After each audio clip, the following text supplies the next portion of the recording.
Hello guys! Welcome back to LXHub channel.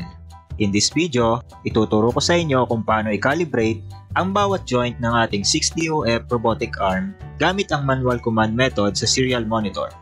Perfect ito para sa mga gumagawa ng DIY robotic arm na iba-iba ang build o orientation ng servos. So bakit nga ba kailangan natin ng calibration? Simple lang.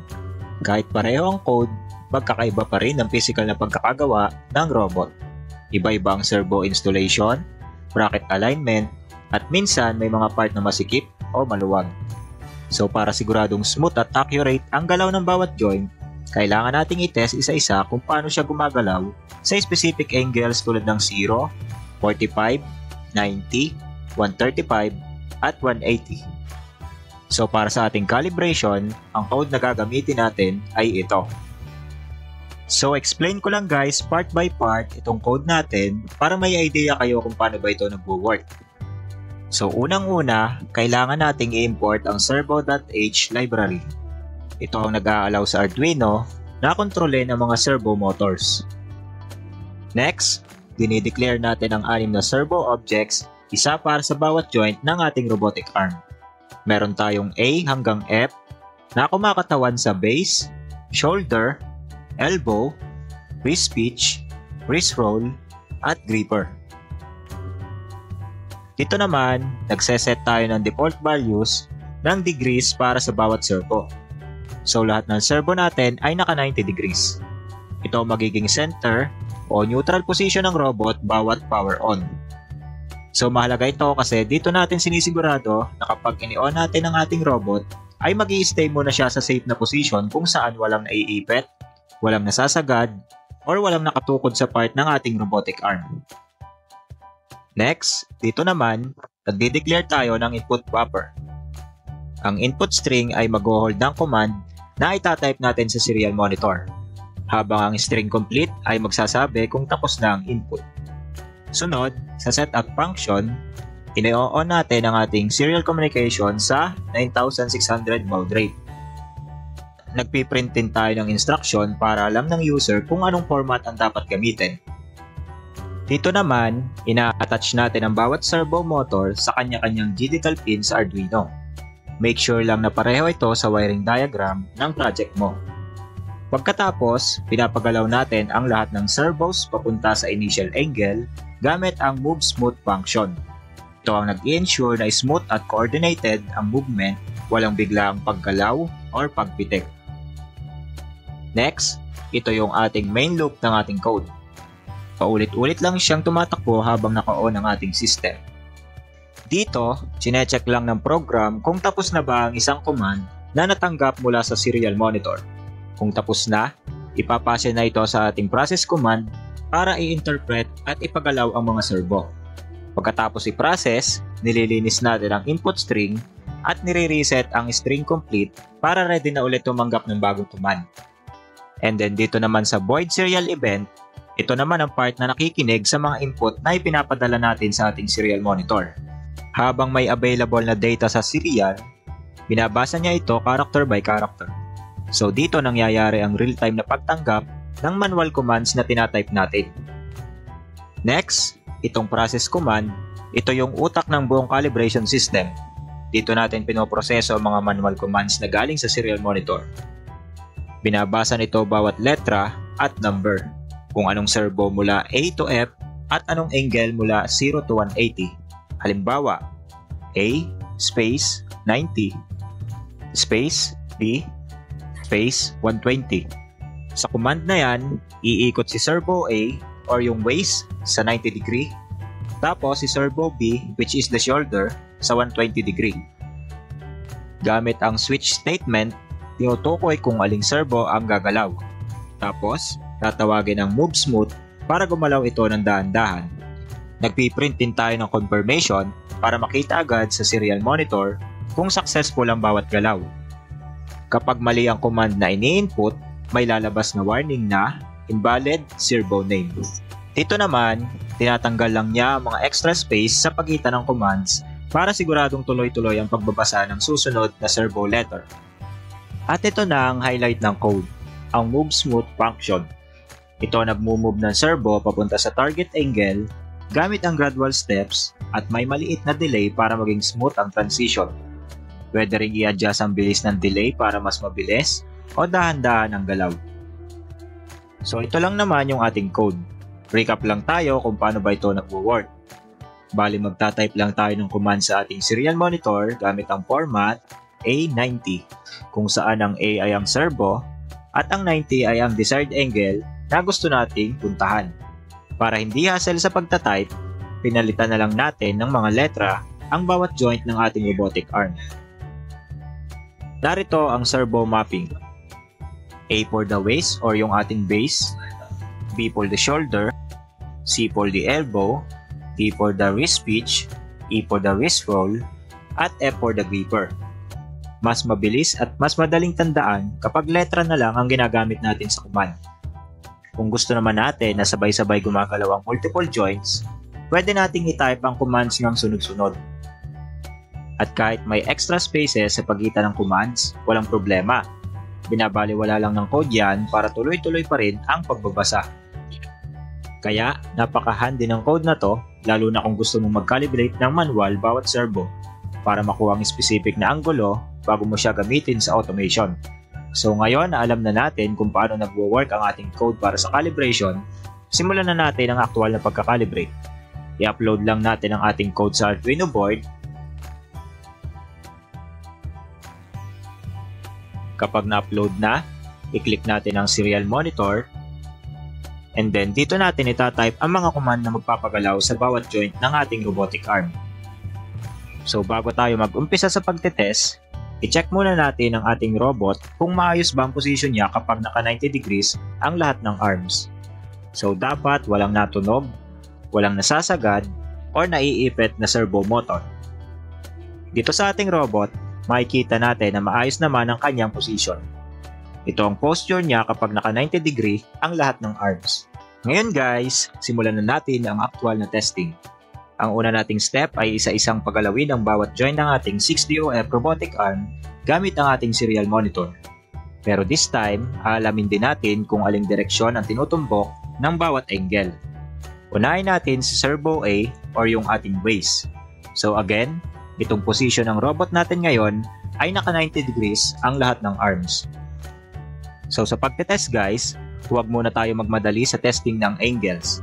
Gagawin natin ito unti-unti para mas safe sa servo at maayos nating maobserbahan ang bawat behavior ng joint.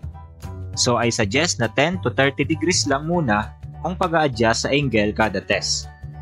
So since ang ating waist ay naka 90 degree ngayon, pwede muna nating i-try ang 120 para sa ating waist. So sa ating serial monitor, i-type lang natin ang A space 120. So ayun, makikita natin na medyo bumaling si robot sa kaliwa. So try natin na mas taasan. Gawin nating 150. So ayan, mas lalo pa siyang bumaling sa kaliwa. Ngayon, itry naman natin isagad sa 180. And then yan, makikita natin na kaya naman ng robot ang 180. So itry naman natin babaan. So balik muna tayo sa 90. And then let's try 50. And then isagad natin sa 0. So ayun, kaya niya rin ang 0 degrees. So inote lang natin yung mga angles na yon kasi mahalaga na alam natin kung anong mga posisyon ang kayang abutin ng ating robot. And also, inote natin kung saang direction ba napunta si robot kapag tinataasan natin or binababa ang angles. So para dito sa ating waist servo, ang 90 degree niya ay sa gitna. Ang 180 ay sa kaliwa. At kapag naka 0 naman ay nasa kanan. So sa pagtetest guys, ganito rin ang gagawin natin sa iba pang part ng ating robotic arm. Kagaya ng B, C, D, E, at F. So paalala lang, before tayo mag-test ng ibang parts ng robot, ibalik muna ulit natin sa 90 degrees lahat ng part para ma-sure natin na nasa safe position siya. At kapag okay na, proceed na tayo sa servo B. Ito naman yung ating shoulder. So again, naka 90 degrees na to. So i-try natin ang 120. So ayan, kung mapapansin natin, umangat si robot. Then i-try natin ang 150. So yon, mas lalo pa siyang umangat. So dito sa position na to, kaya pa naman ni robot ang 150 degrees. Pero since masyado na siyang nakatingala, I suggest na wag na nating mas taasan pa sa 150 since ito na yung makukonsider natin na extreme position niya. So i-note lang natin yon. And then try naman natin babaan ang angle. So balik natin sa 90 and then let's try ang 70. So ayan, kapag naka 70 siya, halos tumukod na yung robot natin. So siguro kung nag-try tayo ng 50 degrees, tutukod na siya sa sahig na maaaring humantong sa pagkasira ng ating servo. Kaya again, mahalaga na paunti-unti lang ang pagbabawas natin or pagdadagdag ng angle. Pero kung sakali man na di maiwasan na may maipit or tumukod habang nagtetesting kayo, huwag nyo na ipilit ang angle na yon. Pwede nyong i-reset kaagad si Arduino or alisan ito ng power supply para hindi na mas lumala pa ang pagkasira na pwedeng mangyari. So para sa ating shoulder servo, kapag itinataas natin ang degrees, tumataas din si robot. Kapag sa pababang degrees naman, pababa din si robot. So balik lang ulit natin siya sa 90 degrees and now, let's proceed sa servo C, which is our elbow. So ganun lang ulit ang proseso natin. I-try muna natin sa 110 degrees. So ayan, para sa aking elbow servo naman, kapag tinataas ko ang degrees, bumababa ang posisyon ng robot. So titigil na ulit ako sa 110 degrees since sa posisyon na to ay medyo malapit na ulit siya tumukod. And then try ko naman ibaba ang degrees. So from 110 gawin ko siyang 90 ulit. So ayan, tumaas ulit siya. And then 60. So mas lalo pa siyang tumaas. Try natin ang 30. So ayan, medyo kaya pa naman niya pero since mukhang ang position na to ay masyado ng extreme para sa ating robot, ino-note ko lang na hanggang 30 degrees lang muna. So para sa ating elbow servo, kapag tinataas ang degrees ay bumababa si robot. Kapag binababa naman ang degrees ay umaangat siya. So dahan-dahan ulit nating ibalik ito sa 90 degrees at proceed tayo sa servo D, which is our wrist pitch. So i-try natin ang 120 degrees. Sa paangat siya. And then try natin ang 150. And isagad natin sa 180. So ayan, kayang-kaya ni robot ang sagad na 180 degrees. So walang naiipit or tumutunog na servo sa ganitong posisyon. Ngayon, ibaba naman natin ang degrees. Ganun lang ulit, paunti-unti lang. 150, 120, 90, 60, and 30. So ayan, ito ang posisyon ni robot sa 30 degrees. So masyado na siyang nakatungo or nakababa na, kaya titigil na ako dito. So inote lang natin ulit yon. So para dito sa ating wrist pitch, kapag binababa natin ang degrees, ay bumababa rin si robot. Kapag tinataas naman natin, ay tumataas din siya. Balik natin sa 90 degrees at proceed tayo sa servo E. Ito yung ating wrist roll. So dito, medyo malayang part to ng ating robot. Since rolling lang naman siya nung ating gripper. So i-try ulit natin sa 120 degrees. So ayan, sa pakanan ang punta niya. Then 150 and 180. So kayang-kaya niya ang sagad na 180.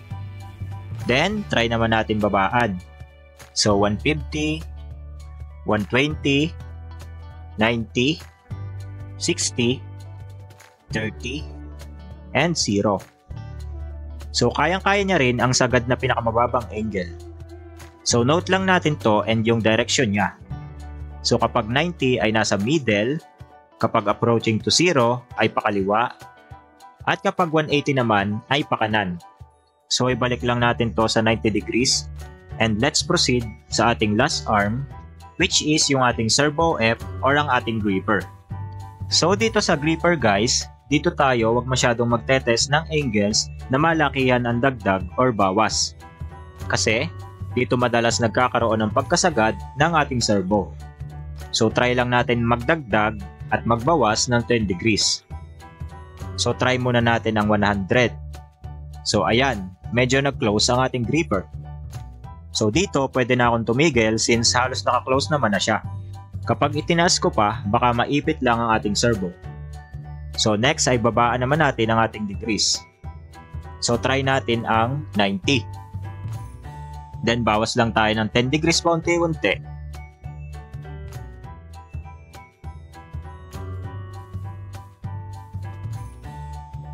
So ayan, pagdating sa 50 degrees ay maayos na ang pagkaka-open ni gripper.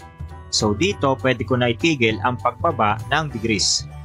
So inote lang natin na kapag papunta sa 0 ang adjust ng degrees ay bumubukas ang gripper at kapag pataas naman ay sumasara siya. So ganun lang guys sa pagtetest ng ating arms. Again, ang purpose nito ay hanapin ang position na capable si robot na abutin. And also yung mga direction ng galaw ng arms kapag tinataas or binababa natin ang angle nila. So take note lang guys, magkakaiba tayo ng pagkakabuild ng robot, kaya hindi porket kaya ng robot ko ang angle like 180 or 0 ay kaya na rin ng robot nyo. Siguraduhin i-check palagi ang position ng robot sa kada adjust natin ng angles. Also, take note lang na hindi porket nakakaya ng isang arm ng robot ang lahat ng angles mula 0 hanggang 180 ay pwede na nating isagad siya palagi. Kailangan pa rin i-consider ang ibang servos. Maaari kasing kapag nag-iba ang angle ng ibang servos ay hindi nakayanin ng ibang parts ang 0 or 180 degrees. So again, always observe yung ating robot sa bawat combination ng angles na isineset natin sa kanya. So ngayon na alam na natin ang pwedeng angles at direksyon ng ating robot, let's now proceed sa actual calibration. So dito simple lang, itry lang muna natin ang pag-pick and place ng isang box. So ang goal natin dito ay calibrate ang bawat anggulo ng servos para makabuo tayo ng isang smooth pick and place motion. So i-reset lang natin si Arduino para bumalik lahat ng servos natin sa 90 degrees. And then here, meron akong maliit na box. Ito yung ipapapick natin kay robot. Ipatong lang natin siya dito sa ating patungan. And then, ang una kong gagawin ay bubukas ko muna si gripper. So, sa pababa ang degrees. So, try ko sa 60. Ayan, nakabukas na siya. And then, dito, napansin ko na medyo hindi nakatapat si gripper dun sa ating box. So, try ko siya itapat. Galawin natin ang waist servo. So, igalaw ko siya pakaliwa. Try ko ang 100. So, sumobra siya. Try ko lang ang 95. And ayan, medyo okay na. Next, pansin ko rin na medyo hindi pantay ang aking gripper. So, sa part na yon, pwede kong galawin ang aking wrist roll. So, since medyo nakatabingi siya sa kaliwa, papagalawin ko siya sa kanan. Try ko ang 100. So ayan, mas pantay na siyang tingnan. So dahil okay na tong position na to, pwede ko tong isave since ito yung position na pantay siya at ready na para mag-pick ng box. So next, pwede ko na ibaba ang robot natin at i-pick ang box. Try natin galawin ang ating shoulder servo from 90. Gagawin ko siyang 80 para bumaba siya. So ayan. So sa position na to, pwede kong galawin ang aking elbow servo since want natin na mas bumaba pa siya. Try natin adjust from 90 to 95. So ayan, unti-unti natin siyang napapalapit sa ating box. Next, pwede ko na igalaw itong aking wrist pitch para mas lalo pa siyang bumaba. Try natin ang 70. So medyo kulang pa siya. Try natin ang 60. So halos pwede na pero i-try pa natin ibaba ng konti sa 55. So kulang pa rin. So try natin sa 53. So ayan, sakto na. Tapat na siya sa ating box. Pag ganito na, pwede na nating galawin ang ating gripper. So again, paunti-unti lang tayo sa pag-adjust ng angle since meron tayong i-hold na object sa kanya. So dapat hindi masyadong maluwag at hindi rin masyadong mahigpit ang pagkaka-hold ng gripper para hindi masira ang servo. So i-close natin siya. Try natin ang 90. So i-check lang natin ang kanyang pagkaka-grip. So sa part ko, medyo maluwag pa siya. So try ko sa 93. So ayan, medyo maluwag pa rin. So try kong isagad sa 95. So ayun, hindi na siya masyadong maluwag. And at the same time, hindi rin naman siya masyadong mahigpit. Since hawak na ng robot natin yung box, pwede na natin siyang iangat. So galawin ulit natin ang elbow. Try natin ang 90. So ayan, naangat na ang box. So next, try natin siya dalahin sa ibang location. So sa case na yon, si Waze ulit ang gagalawin natin. So try natin sa kaliwa. Gawin nating 150. So ayan, nadala na natin siya sa kaliwa. And then, i-drop na natin siya here. So open lang ulit natin ang grapher. So sa na-save ko na value ay 60 degrees. So ayun, na-drop na natin ang box. So ganun lang guys sa pagkakalibrate. At dahil nakuha ko na mga values ng angles na kailangan ko, try ko na siya i-run ngayon ng sunod-sunod dito sa ating serial monitor. So paano yon? Bale ito yung values na na-save ko. So itatype ko lang to sa aking serial monitor. So una ay yung A, space, then desired value ng angle, then space ulit, and then B naman, space at yung desired value ng angle. So sunod-sunod lang sa pagtatype mula kanan or mula sa ating Waze, and then papuntang kaliwa or yung ating gripper.